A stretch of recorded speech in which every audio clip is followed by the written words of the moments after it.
نمازیں بھی پڑھتا ہے اور لوگوں کو دھوکے بھی دیتا ہے. کچھ لوگوں نے داڑھی صرف اس لیے رکھی کہ لوگوں کو ٹوپی پہنائے. عزیزان گرامی وقار، سب سے پہلی چیز انسان کو جو سیکھنی چاہیے وہ انسانیت ہے. انسانیت کیا چیز ہے؟ انسان جو اس کائنات میں آیا ہے اسے اپنی انسانیت معلوم ہو، میں کیوں آیا ہوں. اور اس کے بعد پھر تمام چیزیں ہیں. اسی لیے قرآن میں اللہ تعالیٰ فرماتا ہے نیکی صرف اس کا نام نہیں ہے کہ تم اپنا منہ مشرق کی طرف کر لو، مغرب کی طرف کر لو. ابھی جو آیت میں نے آپ کے سامنے تلاوت کی ہے سورہ بقرہ کی، رب تعالیٰ فرماتا ہے نیکی صرف اس کا نام نہیں ہے کہ تم پورب کی طرف، پچھم کی طرف اپنا چہرہ کر لو، بلکہ نیکی اصل یہ ہے کہ اللہ پر ایمان لاؤ، اس کے فرشتوں پر، اس کے نبیوں پر. اور اس کے بعد رب تعالیٰ فرماتا ہے اپنا مال اللہ کی محبت میں رشتہ داروں کو، مسکینوں کو، یتیموں کو، مسافروں کو دیا کرو. ان کے جذبات سمجھنا، یہ انسانیت ہے. انسانیت کہتے کسے ہیں؟ انسانیت کہتے ہیں اپنے اندر سے نکل کر کے دوسرے انسانوں کی فیلنگ کو سمجھنا. ورنہ تو پھر وہ سیلفش ہوتا ہے، مطلبی ہوتا ہے، صرف وہ اپنی سہولیات کے لیے دوڑ بھاگ کر رہا ہے تو اسے انسانیت پتہ ہی نہیں ہوتی. جیسا کہ آج چل رہا ہے، ہر کوئی جو دوڑ رہا ہے اس کا اپنا ایک ٹارگٹ ہے، اس کا اپنا ایک گول ہے. وہ چاہے بڑے سے بڑا نیتا ہو، وہ جہاں تک بھی پہنچ جائے وہ خاموش نہیں ہے، اس سے آگے دوڑ رہا ہے. لیکن اس کی دوڑ کے پیچھے ریزن اگر آپ تلاش کریں گے تو یہی ملتا ہے کہ وہ ایک کمفرٹ زندگی چاہتا ہے، ایک آرام دہ زندگی چاہتا ہے. اس کو ایک بڑا بنگلہ چاہیے یا اپنی اولاد کو سیٹ کرنا ہے. صرف اور صرف اپنے حد تک سوچ رہا ہے. وہ بندہ کہاں ہے جو دوڑ بھاگ کرتا ہے تو غریبوں کے لیے، مسکینوں کے لیے، یا پھر دوسرے انسانوں کے لیے جی رہا ہو. انسانیت اس کو کہتے ہیں. وہ بہت خال ہیں، آج بہت کم لوگ ہیں. میں نہیں کہتا کہ سب ہستی سے مٹ گئے، بہت کم ہیں. انسانیت کے لیے سب سے پہلے اس روئے زمین پر میں آپ کو بتاتا ہوں، قانون کی شکل میں کوئی اگر یہاں انسانوں کے پاس کوئی چیز آئی، دستاویز آئی، تو سب سے پہلے اسلام نے لایا ہے. سب سے پہلے اللہ کے حبیب صلی اللہ تعالی علیہ وسلم نے صرف اور صرف نمازوں کی، زکوٰۃ کی، حج کی تبلیغ نہیں فرمائی. آپ اگر حضور پاک صلی اللہ تعالی علیہ وسلم کی تعلیمات کا حصہ دیکھیں تو اکثر حصہ یہ انسانیت کے متعلق ہے. اور سب سے پہلے آپ کو میں اگر یہ بتاؤں، حضور پاک صلی اللہ علیہ وسلم نے یہ فرمایا وہ شخص مومن ہی نہیں جس کے شر سے، جس کے فتنے سے اس کا پڑوسی محفوظ نہ ہو. وہ مومن نہیں ہے. دوسری حدیث ہے اللہ کے حبیب صلی اللہ علیہ وسلم فرماتے ہیں کہ وہ شخص ایمان والا نہیں ہو سکتا کہ پیٹ بھر کر کھا کر سویا ہو اور اس کا پڑوسی بھوکا سو رہا ہو. ایک روایت میں ہے کہ جب تم اپنے گھر میں سالن بناؤ تو پانی تھوڑا سا زیادہ کر لو تاکہ تم اپنے پڑوسی کو بھی وہ پہنچا سکو. ضروری نہیں کہ پانی والا ہی پہنچائے، اگر تمہاری استطاعت نہیں ہے، تھوڑا سا ہی بنتا ہے. تو یہ ایک مثال دی گئی ہے. یہ ہیں دوسروں کے حقوق کے سلسلے میں اسلام کی تبلیغ. آپ کو میں بتاؤں یہ انسانیت ہے، اور جس سے آج دنیا فراموش کر چکی ہے. سب کے سب اکثر مطلبی لائف جینا چاہتے ہیں، سیلفش لائف، جس میں صرف اور صرف اس کا اپنا چاہیے. اور خاص طور پر یہ بڑے بڑے شہروں کی بات میں اگر کہوں، میٹروپولیٹن سٹیز جو ہیں، بڑے بڑے اپارٹمنٹ میں رہنے والے لوگ، حیرت ہوتی ہے اسی فلور پہ 25 سال سے لوگ رہ رہے ہیں لیکن ان کو پتہ ہی نہیں ہے کہ پڑوس میں کون رہتا ہے. بلڈنگ میں جنازہ نکل رہا ہوتا ہے اور لوگوں کو پتہ ہی نہیں ہوتا کہ کون مرا آج. انسانیت ایسی نہیں تھی پہلے. میاں گاؤں کی آج بھی تہذیب ایسی ہے کہ گاؤں کے کسی بھی گھر میں چھوٹی سی بھی بات ہو تو پورے گاؤں والوں کو خبر ہو جاتی ہے اور سب اس کے گھر جمع ہو جاتے ہیں. یہ شہروں میں خاص طور پر زندگی انسانیت سے ہٹتی چلی جا رہی ہے. سیلفش لائف جینا چاہتا ہے انسان, میں بھلا میری لائف بھلا بس, بلکہ سارے رشتے ناتے سب ختم کر کے دنیا اس کو پوش لائف کہتی ہے. کچھ ایسی سوسائٹیز ہیں جہاں پر گیٹ بھی لگا دیے گئے کہ لوگ آنا جانا نہ رکھیں, کوئی آ نہ سکے ہمارے گھر, اور گھر ایسے بنائے جائیں کہ زیادہ طور پر گھر میں کوئی آ کر کے رہ نہ سکے. یہ ساری انسانیت سے گری ہوئی حرکات ہیں. آؤ مصطفیٰ کریم صلی اللہ تعالیٰ علیہ وسلم کے اس معاشرے میں, حضور کی بارگاہ میں ایک دن کوئی مہمان آیا. اللہ کے نبی صلی اللہ تعالیٰ علیہ وسلم نے فرمایا, کوئی ہے میرے صحابہ میں جو میرے اس مہمان کی مہمان نوازی کرے آج؟ کون نہیں کرتا. ایک صحابی حضرت طلحہ اٹھتے ہیں, کہتے ہیں یا رسول اللہ میں ان کو گھر لے جاتا ہوں. جبکہ گھر کی کیا سچویشن ہے انہیں خبر نہیں ہے. ہوتا ایسا ہی نا کہ گھر میں کھانا ہے بھی کہ نہیں ہے پتہ نہیں ہو تو کسی اور کو کیسے لے کے آئیں گے. لیکن اس صحابی نے کہا رسول اللہ کا مہمان ہے, لے کر چلیں گے. جب گھر لے کر کے آئے تو آج کی بیویاں نہیں تھی جو کوستی کہ آنے سے پہلے اطلاع تو کر دیتے, دودھ چائے کا انتظام تو کر لیتی. یہ جو آج کوستی ہیں نہ, وہ صحابیہ تھی, اپنے شوہر سے کہتی اتفاق ایسا ہے کہ آج ہمارے گھر میں صرف ایک آدمی کے کھانے کی بھر کی چیز موجود ہے, اور وہ لوگ پہلے سے 3 لوگ تھے, شوہر بیوی اور بیٹا. مہمان ایک آیا ہے. تو حضرت طلحہ گھبرائے اور کہا صرف ایک آدمی کھا سکتا ہے اور ہم 4 لوگ ہیں, کیا کیا جائے؟ رسول اللہ کا مہمان ہے. وہ صورت نہیں ہے کہ یہیں سے باہر سے مصافحہ کر کے بھیج دیا جائے. صحابیہ خود کہتی ہیں, زوجہ صحابی کی کہتی ہیں آپ گھبرائیں مت, بچے کو میں تھپک کر کے سلا دوں گی کسی طرح, رات کو وہ سو جائے گا, اور جب آپ دسترخوان پر بیٹھیں میں کھانا لا کر کے پیش کر دوں گی اور چراغ گل کر دینا. دیکھیے آپ, چراغ جو روشنی دے رہا ہے اس کو گل کر دینا. اور وہ صحابی کہتے ہیں ہاں ٹھیک ہے, میں صرف اور صرف چبانے کی آواز کرتا رہوں گا اور مہمان رسول پیٹ بھر کر کھا لے گا. یہ گھر کی مزاج میں آپ کو بتا رہا ہوں. کھانا رکھا گیا اور جیسی کھانا آیا چراغ گل ہو گیا, اور مہمان کو کہا گیا کہ آپ کھاتے رہو, چراغ جلنے تک وقت لگ جائے گا. اور یہ صحابی صرف اور صرف اپنا منہ چلاتے رہے تاکہ مہمان کو لگے کہ میں بھی کھا رہا ہوں. ایک لقمہ بھی نہیں کھایا, بلکہ پورا اس مہمان کو کھانے دیا. جب پیٹ بھر کر وہ کھا لیے تو تینوں گھر کے افراد بھوکے سوئے رہے, اور اللہ کے نبی کا یہ مہمان جو ان کے گھر کا بھی مہمان تھا پیٹ بھر کر کھایا اور سویا. صبح فجر میں یہ صحابی اٹھ کر کے حضور پاک صلی اللہ تعالی علیہ وسلم کے دربار میں حاضر ہیں, مسجد میں آئے ہیں.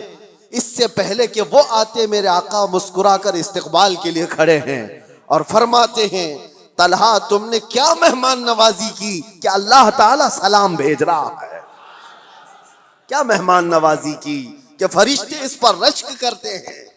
عزیزان گرامی وقار, یہ انسانیت تھی جو رسول اللہ صلی اللہ تعالیٰ علیہ وسلم نے معاشرے میں صرف اور صرف پھیلائے نہیں,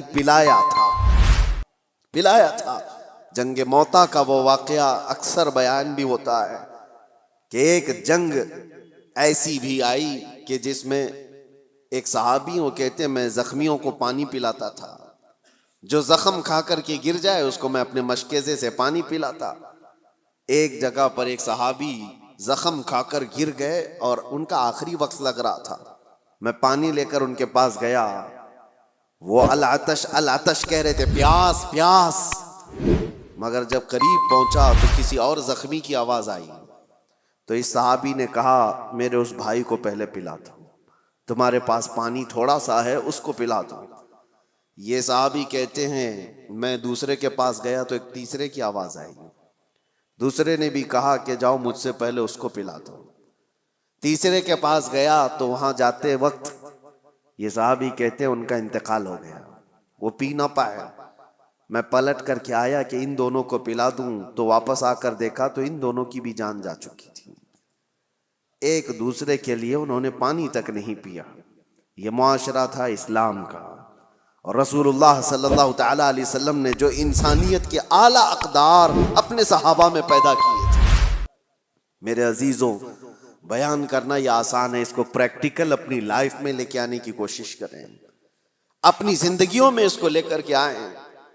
انسانیت وہ نہیں ہے کہ جو آج لوگ سمجھتے ہیں گھر میں کھانا بنا تھا اور اس کے بعد بچ گیا تو ہم دوسروں کا بھی خیال کرتے ہیں. تم اپنا کچرا کسی اور میں ڈم کرنا چاہ رہے ہو، خیال نہیں کر رہے ہو. خیال اس کو کہتے ہیں کہ جب گرم کھانا بنا ہوا ہو اور پہلے کسی اور کا خیال آ جائے، پہلے کسی فقیر کا خیال آ جائے.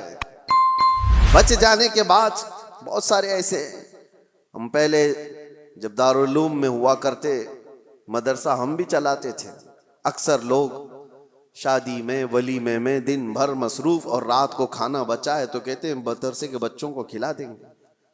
بچوں کو لا کر کے کھلانے کے لیے بڑے بڑے آدھے آدھے دیگ بچے ہوئے لے کر کے آتے ہیں اور پھر وہ اس کو ثواب سمجھتے ہیں.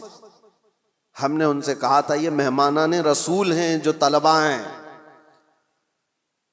جو رسول اللہ صلی اللہ تعالی علیہ وسلم کے مہمان کہلاتے ہیں، دین کا علم حاصل کرنے والے یہ طالب علم، اور تم ان کو اپنے گھر کا بچا ہوا کچرا لا کر ڈم کرنا چاہتے ہو. کیا تم سمجھتے ہو اور اس کو نیکی سمجھ رہے ہو اور فخر کر رہے ہو؟ فخر اس وقت ہوتا جب تمہارا کھانا بن کر تیار ہوتا، تمہارے اپنے کھانے سے پہلے مہمانان رسول کا خیال کیا ہوتا کہ ان کا بھی اتنا حصہ ہے اس کے اندر. عزیزان گرامی وقار، انسانیت صرف اور صرف اپنی خاطر جینے کا مطلب نہیں ہے. انسان جیے تو اللہ تبارک و تعالیٰ کی اس مخلوق کے لیے، اور اسی لیے اللہ کے حبیب صلی اللہ تعالیٰ علیہ وسلم کی وہ حدیث میں آپ کو سنا دوں تاکہ زندگی جینے کا آپ کو سلیقہ ملے. حضور اکرم صلی اللہ تعالیٰ علیہ وسلم فرماتے ہیں من نفس کربت اخیہ نفس اللہ کربتہ یوم القیامہ. جس نے اپنے کسی بھائی کی کسی ایک تکلیف کو آسان کر دیا، کسی تکلیف میں پھنسا ہوا تھا، وہ کسی دشواری میں ملوث تھا، آپ نے اپنی محنت سے اپنے کسی بھائی کی تکلیف کو آسان کیا، میرے آقا فرماتے ہیں قیامت کے دن اس کی تکلیفوں کو اللہ آسان کر دے گا. اور کیا چاہیے، اور کیا چاہیے؟ آخرت میں اگر ہماری تکلیفیں کھل جاتی ہوں، اس سے بڑا آپ کو اجر کیا چاہیے؟ وہاں کے حالات تو ایسے ہیں کہ بڑے بڑے لوگ ڈرے ہوئے ہوں گے، پتہ نہیں چلتا کہ نمازیں بخشوا لیں گی یا زکوٰۃ یا حج، یا پھر یہ بھی نہیں پتہ چلتا کہ سب میں پکڑے جائیں گے. اسی لیے آخرت کے لیے اگر اللہ کے نبی نے یہ وعدہ فرمایا ہے تو یہ بہت بڑی چیز ہے میرے عزیزوں. راستے سے تکلیف دہ چیز کو ہٹانا، حضور فرماتے ہیں اماطۃ الاذی عن الطریق صدقۃ، راستے سے تکلیف دینے والی کسی چیز کو اٹھا دینا ایک صدقے کا ثواب ہے، ایک صدقے کا ثواب ہے. میں نے پڑھا تھا، ایک بزرگ تھے، آپ کو حیرت ہوگی سن کر کے، پہاڑ کے اوپر انہوں نے 60 سال زندگی گزاری.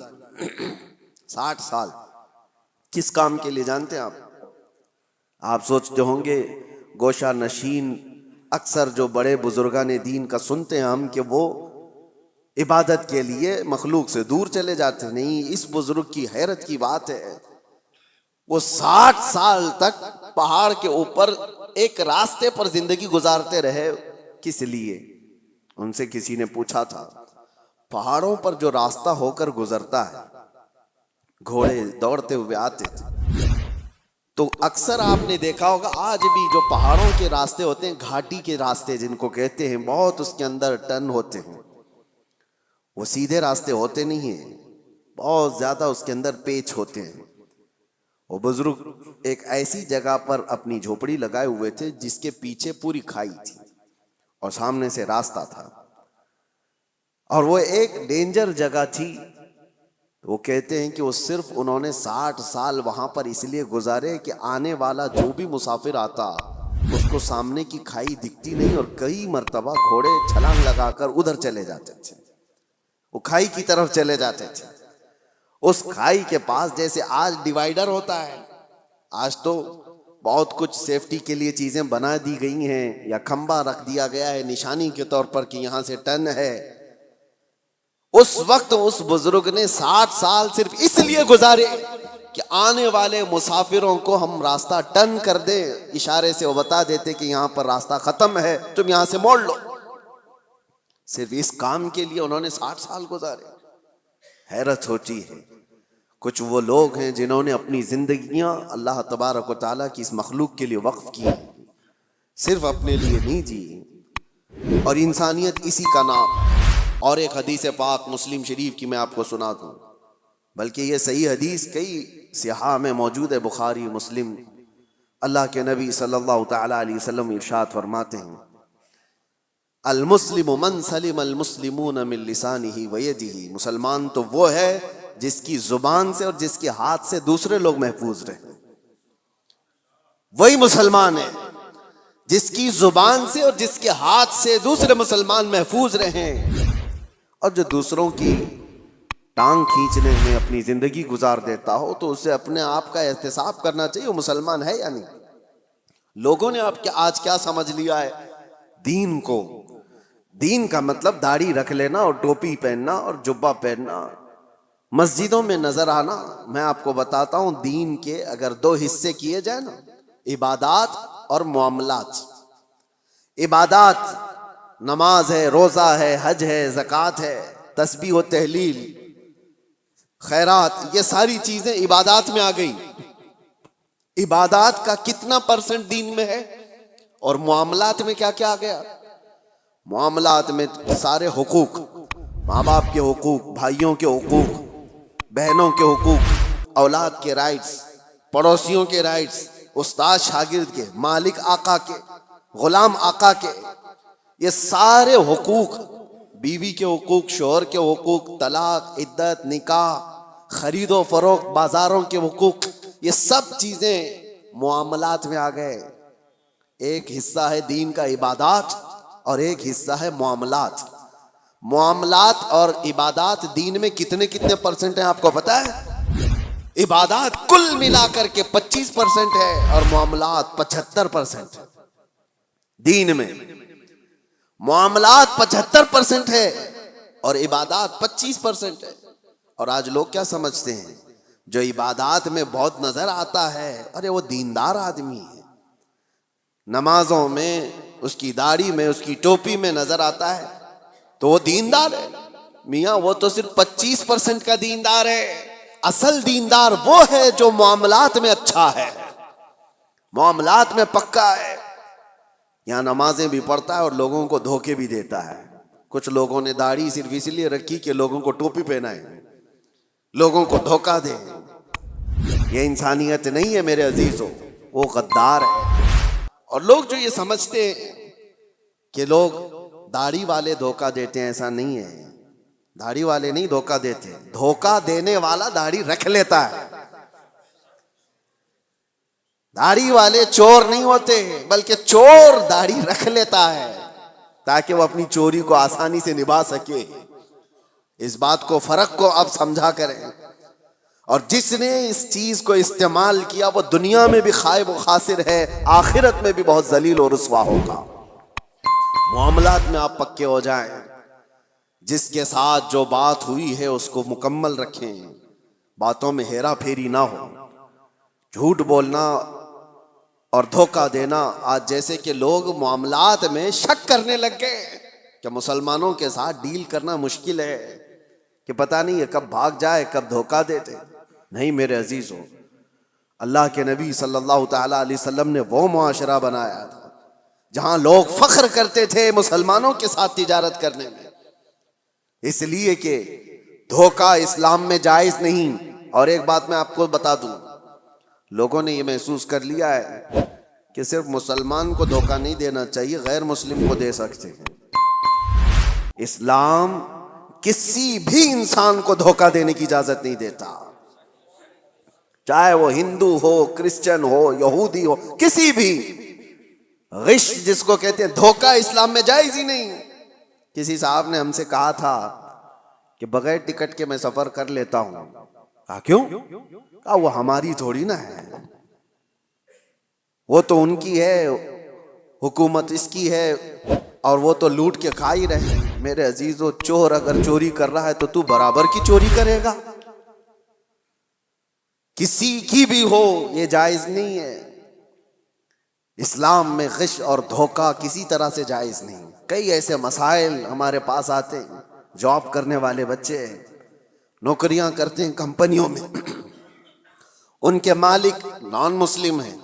کئی مرتبہ وہ یہ پوچھتے ہیں کیا ہم اپنی کچھ چیزیں ان سے چھپا کر کے حاصل کر سکتے ہیں جبکہ وہ غیر مسلم ہیں؟ نہ, جائز نہیں ہے.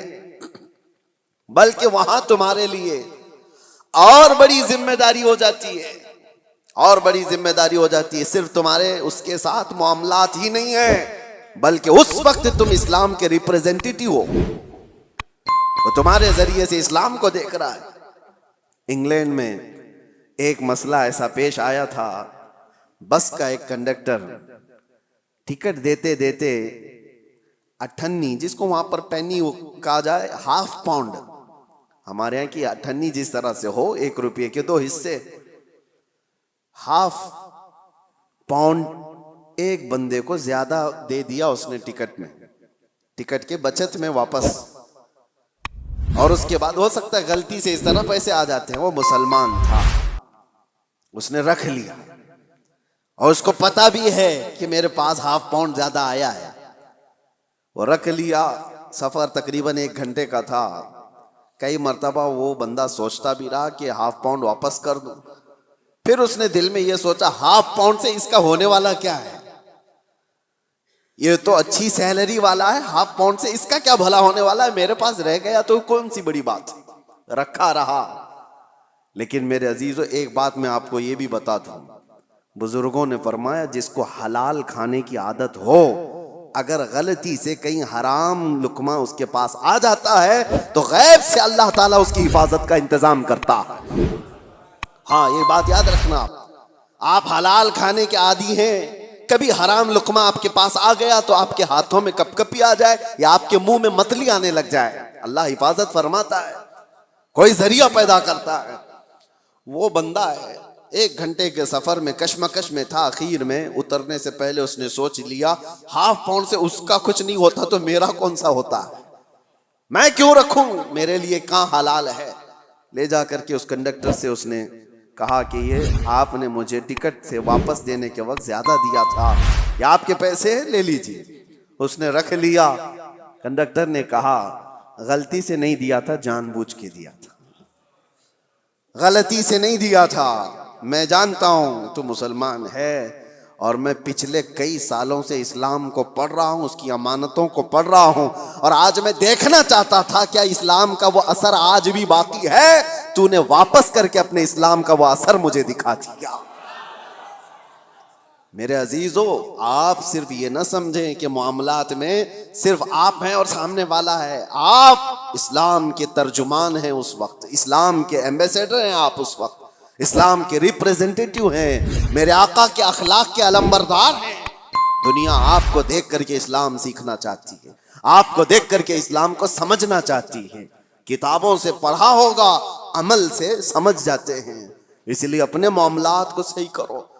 جو بات میں عرض کر رہا تھا وہ انسانیت کی, انسانیت اسلام